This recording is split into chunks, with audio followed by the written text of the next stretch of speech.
So, alang-alang sa ating mga kapatid na hindi makaintindi ng Cebuano, mag-change na ako ngayon ng tema sa paghumili, pag ilagay natin sa social media. Tugunan natin ang kanilang mga hinihingi na makaintindi din sila, lalo na ang aking mga kaibigan na mga Tagalog speaking, kasi 3 taon ako na bilang pari na doon ako sa Manila nag-serbisyo. So nangayo sila, humihingi sila na sana maintindihan daw. Sabi nila, tama na yung 3 taon, Padre, na puro Cebuano ang ginawa mo, pagbigyan mo naman kami. Anyway, pagbigyan natin. At yun ang ibig sabihin ng pagsunod sa utos ng Panginoon. Ano bang utos ng Panginoon? Ialay mo ang iyong sarili para sa iyong kapwa. Huwag mong intindihin masyado ang iyong comfort zone. Komportable man ako sa salitang Cebuano. Pati kayo, di ba? Dito sa Cebu, komportable kayo sa salitang Cebuano. Pero yung pinapanood natin sa television, pag Cebuano yung movie, sasabihin natin, ay, bakya, Cebuano. Nilalait natin kaagad. Pag Tagalog, okay. Pag English, elite. Di ba? Proud tayo.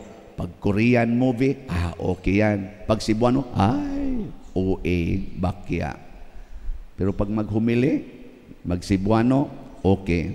Pag mag-Tagalog, nako, nahirapan si Father.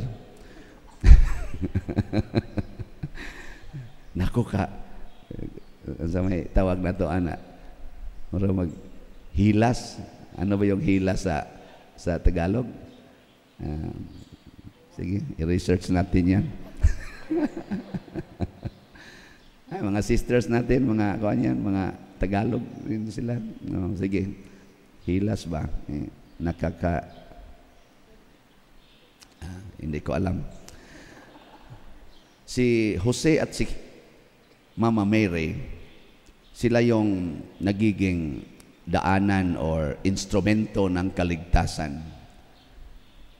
Pero sila rin ang instrumento sa pagbagsak ng mga tao sa Israel ayon sa prophecy ni Simeon.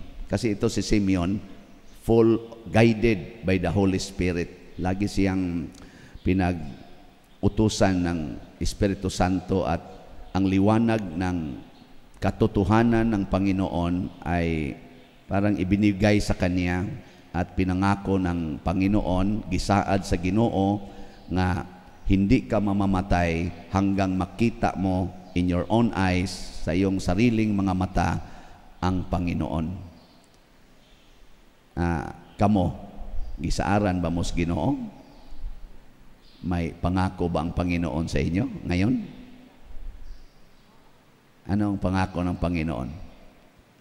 Na makita ninyo sa sarili ninyong mga mata, na makita ko sa sarili kong mga mata ang kaligtasan sa sangkatauhan, ang kaluwasan sa katauhan.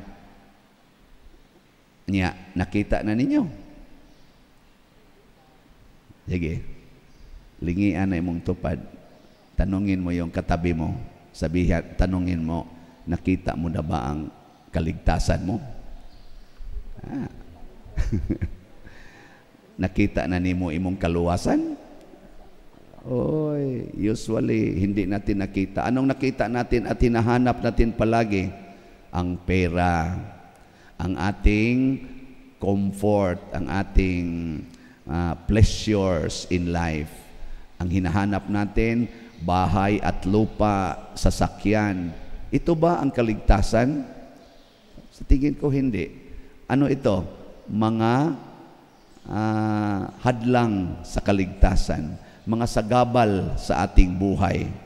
So yung maraming mga bahay, malaki yung pera, amount ng pera, maraming mga sasakyan, sila yung mga tao na ang daming inaalala sa buhay, iniintindi, or anong tawag niyan? mga kuan ba, mga pressures in life. At tingnan mo yung tao na simple ang mukha. Yung wala bang binabago masyado sa kanyang mukha, sa kanyang sarili. Simple. Parang relax siya. Tingnan mo yung tao na ang daming mga ginagawa sa buhay niya, mula sa buhok hanggang sa paa, yung mga kuko, binabago-bago. Ang dami niyang iniintindi at minumonitor ba? Sige na itong monitor hanggang hindi na tayo mapalagay. Marami na tayong concerns, mga worries in life. At yun ang pinapakita ni Mama Mary at ni Saint Joseph. Anong ginawa nila? The only treasures, ang nag-iisang kayamanan na minamahal nila sa buhay, ang kanilang anak na si Jesus. Pumunta sila sa templo at inalay nila sa Panginoon ang nag-iisa nilang anak. Tulad rin ni Abraham. Di ba si Abraham? Ang nag-iisa nilang anak na si Isaac, nung inutos ng Panginoon, ialay mo yan sa akin, dinala niya at inalay, inahandog sa Panginoon, patayin at sunugin. O kayo, ialay ba ninyo sa Panginoon yung pera na dala ninyo ngayon? Yung pera lang muna na sa bulusan ninyo ba, ialay ba ninyo sa Panginoon? Sige. Iba, walang sagot. Oy, marami tayong, ang pera ko ay para ito sa aking pagkain, para ito sa aking, kahit ano, sa akin. Pero pag gusto mong magiging daanan ka ng kaligtasan, sa kaluwasan, mahimo kang instrumento sa kaluwasan, ihatag ang imong bahandi ngadto sa uban. Ipamimigay mo yung mga kayamanan mo para sa ibang tao. Talent, time, treasures. Pag baligtad ang mangyayari, pag sarili na natin at itatago na natin para sa ating sarili ang ating time, talent at treasures, ang magiging buhay natin, sabi ng unang pagbasa, ay kadiliman. Nasa kadiliman tayo, na atas kangit-ngit, wala tas kahayag. At marami sa atin ngayon na nasa dilim. Hindi makakita. Di ba kung nasa dilim ka, hindi mo makikita yung mga tao, yung mga bagay-bagay. Kayong mga bana, kamong mga husbands, lagi ba ninyong nakikita yung mukha ng asawa ninyo? Yung mga wife ba? Kinsa din nga bana, ubay-ubay maning laki. Sino sa inyo mga husbands dito na laging tumitingin at tinititigan palagi ang mukha ng kanyang asawa? Taas ang kamay. May isa dito. May nag-dare, no? Sige. Balik, dito na naman tayo sa kabila. Kayong mga asawa, mga wife, sino sa inyo dito na laging tumititig at nakikita niya palagi ang mukha ng kanyang asawa araw-araw? Taas yung kamay. Wow! Congratulations. Pwede na kayong mamatay. Oo. Kasi yun naman talaga ang utos ng Panginoon, na makita natin. Ibig sabihin, pag tumitingin ka sa mukha ng iyong asawa, makikita mo ang kaniyang mga pangangailangan. Sa mukha pa lang, makikita mo na kung ano yung kailangan niya sa buhay. So, mapaglingkuran mo kaagad. Imo da yung maalagaran. Pero kanang asawa nga, ang iya radyong kaugalingon, ang iyang gihunahuna, yung iniintindi niya ba ang kanyang sarili? Pati husband niya, makalimutan na niya, husband pala niya yon. Akala niya, anak na niya. So, ang kanyang gagawin, galit. Salita ng salita. Para ng estudyante, kung maestra ang asawa, ang husband niya, para ng estudyante. Pag ang husband din, manager sa isang kumpanya, ang tingin niya sa kanyang asawa, para na rin kanyang utusan. Oh, maglaba ka. Oh, ano to? Gagawin mo ito. Di ba sinabi ko itong gagawin? Di ba? Kayong mga magulang, lagi ba ninyong tinititigan at pinapanood or pinagmasdan ang mukha ng iyong mga anak? Yung mukha ng mga anak ninyo ba? Oh, congratulations. Sino ditong mga magulang na nakakita palagi sa mukha ng kanilang mga anak? Taas. Ay, hindi ba kayo nagagalit sa kanila? Hindi ba nyo pinagalitan? Pag pinagalitan mo na, ano nang nakikita mo? Mukha ng demonyo. So yung laging nagagalit sa mga anak, actually hindi na niyo nakita, nasa kadiliman na kayo. Madilim. Hindi na niyo nakita na anak ko pala ito. Sino bang tao, sinong magulang na magagalit sa sarili niyang anak? Wala. Pero pag mawala na yon, maalis na yon sa sarili mo at pinagtakpan na ng kadiliman ng iyong kasalanan, ang tingin mo sa anak mo ay para ng alipin. Murag imo bang slave, murag imong tawag na ulipon. At maraming mga magulang, yan nga, laging pinapalo, kinukurot, pinagalitan, ibuybuyon pa, ingnon pa nga, dagko lang ng kao ninyo mga buanga mo, wagyan mo yung mga batasan. How can you do that to your own child? Itawag niya nato og child abuse. At yun ang dahilan bakit ibagsak tayo sa Panginoon. Ano ang babagsak sa atin? Babagsak ang ating relationships. Marami ngayong mga anak galit sa magulang, magulang galit sa mga anak. Yung nagtanong sa akin, Pader, anong gagawin ko sa aking anak? Para bang ang lahat ng gusto kong gagawin niya, ang sinasalungat na niya lahat. Gusto ko mag-asawa siya ng Katoliko. Ngayon, ibang relihiyon ang kanyang girlfriend at gusto na daw niyang pakasalan. At ayaw na talaga niya pag magsalita ako, Dong, hindi yan pwede. Katoliko tayo. Nasa simbahan ako naglilingkod. Pero hindi na talaga nakikinig sa akin.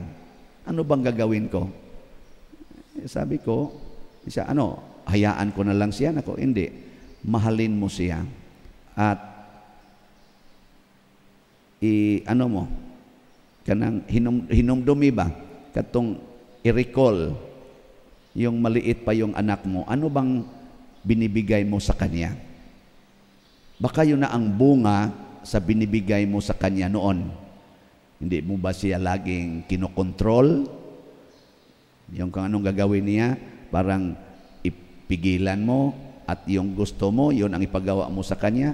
Ngayong matanda na siya at nag-claim na siya ng kaniyang tinatawag nating freedom or sarili, magsasabi na siya, anong tingin mo sa akin? Maliit na bata na laging inuutusan? Dapat ako na magdesisyon sa buhay ko ngayon. Yun na, sinasalungat ka na kasi hindi niya nakita noon na ikaw ay pabor sa kanya or nagmamahal sa kanya. Di ba ganyan naman ang mga magulang? Ang iba nga, pagdating ng 18 years old, pag makarating ako ng 18 years old, aalis na ako. Pero si Jesus, dumating na lang siya sa edad na 33 years old. Mahal pa rin niya ang kaniyang mama at papa. Hindi siya umalis. Hanggang sa paanan ng cross, at the foot of the cross, binibigyan pa rin ni Jesus ng pansin ang mukha at pangangailangan ng kanyang ina. Nagiging widow na, widow ba? Widow ang tawag niyan? Anong tawag yung widow? Sa Tagalog? Widow. Ang kanyang mama, mag-iisa na lang kasi mamamatay na siya. Hindi niya iniwanan ang kanyang ina na mag-iisa. Turn over niya, ang tawag ito? Bilin, iyang gibilin ba? Doon sa kanyang minamahal na disciple, si Saint John, para secured ang kanyang mama. Ibig sabihin, kahit malapit nang mamatay si Jesus, nag-iisip pa rin siya kung ano ang ikabubuti ng kanyang ina. Kasi si Maria din, simula dito sa kanyang sinapupunan, hanggang doon sa cross, mahal din ni Maria at laging tinitingnan ang pangangailangan ng kanyang anak. Sige, tanawa ng imong tupad. Tingnan mo yung katabi mo. Tatanungin mo siya, anong maipaglilingkod ko sa iyo? Unsa may akong ikatabang nimo? Dai ka na ba? Ingna ka na ba? Suway ba? Anong maipaglilingkod ko sa iyo? Kay kuwang man taana, ang atong tanaw sa atong isigkatao, unsay imong makuha nga rin ako? Or unsay akong makuha diha nimo nga rin ako? Anong mapakinabangan ko sa iyo? Hindi ano ang mapakinabangan mo mula sa akin. So dito sa aking pagkapari, dito sa ating parokya, sinisikap ko na mapakinabangan ang aking pagkapari sa parokya. Iwan ko kung nakuha ninyo, nakita ninyo. Kita ninyo, hindi? Hindi ko iniisip na kayo ang aking pakinabangan. Yun nga, nagbibinta tayo dito ng mga slots. Bakit? Ako lang ang makapagbinta niyan para sa ating projects. Ang tanong sa akin, Father, bakit lagi kang nagbinta ng slots? Para ito sa parokya. Hindi ito para sa inyo, para sa parokya, sa buong parokya.